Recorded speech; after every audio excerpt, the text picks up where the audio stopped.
সিলেট শহর স্বপ্ন আর তরুণ জীবনের এক শহর। এখানে দাঁড়িয়ে আছে বিখ্যাত একটি শিক্ষা প্রতিষ্ঠান, স্কলার্স হোম। অনেকের কাছে এটি ছিল আশার জায়গা, যেখানে ছাত্ররা ডাক্তার, ইঞ্জিনিয়ার, নেতা কিংবা সমাজ পরিবর্তনকারী স্বপ্ন নিয়ে পড়াশোনা করত।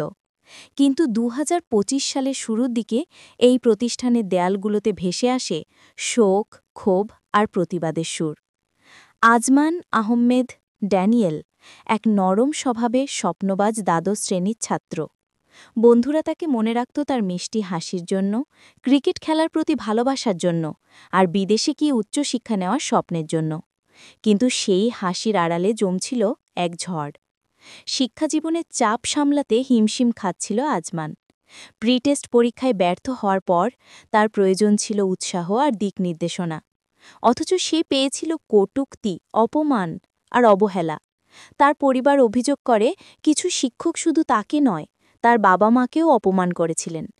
এমনকি তার উপর চাপানো হয় অযোগ্যতার বোঝা, যেন একটি পরীক্ষার ব্যর্থতা তার সব স্বপ্ন মুছে দিল। এক নীরব সন্ধ্যায় ঘটে অঘটন। বাড়িতে ফ্যানের সাথে ঝুলন্ত অবস্থায় পাওয়া যায় আজমানকে। খবরটি ছড়িয়ে পড়তেই পুরো সিলেট স্তব্ধ হয়ে যায়। সহপাঠীরা বিশ্বাসই করতে পারছিল না। তাদের বন্ধু, তাদের ভাই, তাদের শ্রেণীকক্ষ মাঠের সাথে আর নেই। পরদিন শোক রূপ নিল ক্ষোভের। শত শত ছাত্রছাত্রী জড়ো হল স্কলার্স হোমের সামনে। তাদের কণ্ঠ কাঁপছিল দুঃখে, কিন্তু মুহূর্তে মুহূর্তে শক্তিশালী হচ্ছিল। ড্যানিয়েলের ন্যায় চাই, অপমান নয়, সম্মান চাই। শিক্ষার্থীর জীবন রক্ষা করো। এবার শুধু শিক্ষার্থী নয়, অভিভাবকরাও মিছিলে যোগ দিলেন। হাতে প্ল্যাকার্ডে লেখা আজমানের নাম, তার জন্য ন্যায় বিচারের দাবি। তাদের অভিযোগ, শিক্ষকের অপমানই কেড়ে নিয়েছে এক তরুণ প্রাণ। ঘণ্টার পর ঘণ্টা স্কুলের গেট ঘিরে চলতে থাকে প্রতিবাদ। শিক্ষার্থীরা উপস্থাপন করে 10 দফা দাবি।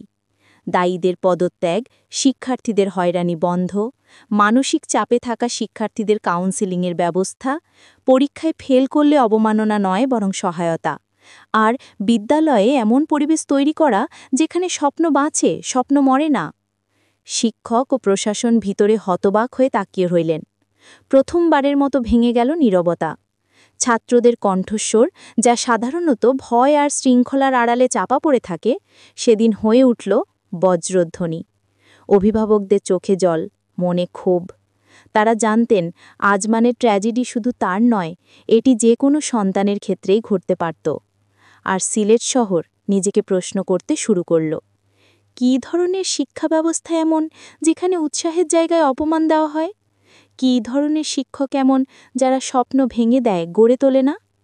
প্রতিবাদ চলে টানা কয়েকদিন। প্রশাসন তদন্ত কমিটির ঘোষণা দিল, আশ্বাস দিল পরিবর্তনের। তারা বলল সমস্যাগ্রস্ত শিক্ষার্থীর জন্য কাউন্সেলিংয়ের ব্যবস্থা করবে।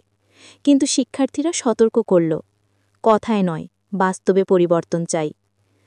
শ্রেণীকক্ষে আজমানের খালি বেঞ্চ রয়ে গেল এক নীরব সাক্ষী হয়ে। তার গল্প হয়ে উঠল এক প্রতীক। একটি ব্যর্থতার পেছনে থাকে একটি মানুষ, একটি কোমল মন, একটি অমূল্য জীবন। সূর্য যখন সিলেটের আকাশে অস্ত গেল, স্কলার্স হোমের সামনে প্রতিবাদের স্লোগান ধীরে ধীরে ক্ষীণ হল, কিন্তু বার্তাটি অমর হয়ে রইল। কোনো শিক্ষার্থী যেন আর কখনো এমন অসহায় না হয়, যেন আর কোনো প্রাণ ভেঙে না যায় পরীক্ষার চাপে, অপমানের তীব্রতায়। আজমানের জন্য এই আন্দোলন কেবল ন্যায়ের লড়াই নয়, এটি ছিল প্রতিটি শিক্ষার্থীর জীবনের জন্য সংগ্রাম। তার জীবন শেষ হয়ে গেছে, কিন্তু তার গল্প প্রজ্বলিত করেছে এক আগুন, যা শিক্ষা ব্যবস্থাকে বদলে দিতে পারে। এবং সেই আগুনে লেখা রইল একটাই দাবি, শিক্ষা হোক আশার, ভয়।